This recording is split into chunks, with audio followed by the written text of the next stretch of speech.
भाजपा युवा मोर्चाकडून दत्त मंदिर परिसरात सदस्य नोंदणी अभियान उत्साहात संपन्न. भारतीय जनता पार्टीच्या सदस्य संख्येत वाढ करण्याच्या उद्दिष्टाने राज्यभरात राबविण्यात येत असलेल्या सदस्य नोंदणी अभियानाला धुळे शहरातही जोरदार प्रतिसाद मिळत आहे. याच पार्श्वभूमीवर धुळे शहरातील दत्त मंदिर परिसरात भाजपा युवा मोर्चाकडून सदस्य नोंदणी अभियानाचा शुभारंभ करण्यात आला. या अभियानाद्वारे राज्यभरात 25 लाख नवीन सदस्य नोंदवण्याचे उद्दिष्ट ठेवण्यात आले आहे. पंतप्रधान नरेंद्र मोदी यांच्या नेतृत्वाखाली मुख्यमंत्री देवेंद्र फडणवीस आणि प्रदेशाध्यक्ष चंद्रशेखर बावनकुळे यांच्या मार्गदर्शनाखाली हे अभियान संपूर्ण राज्यात जोरात सुरू आहे. धुळे शहरातील महाविद्यालय परिसरातही विशेषतः युवा वर्ग व महिला युवांकडून मोठ्या प्रमाणावर सहभाग नोंदवला जातोय.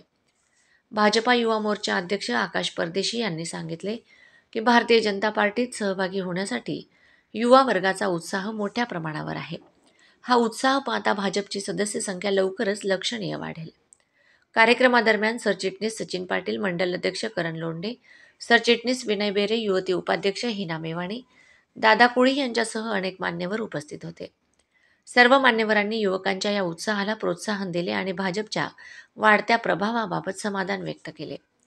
युवा वर्गाच्या प्रचंड प्रतिसादामुळे भारतीय जनता पार्टीचे सदस्य नोंदणी मोहिमेला यश मिळेल असा विश्वास व्यक्त करत आकाश परदेशी यांनी भारतीय जनता पार्टी सदस्य नोंदणी भाजपा युवा मोर्चातर्फे धुळे शहरात राबवण्यात येत आहे.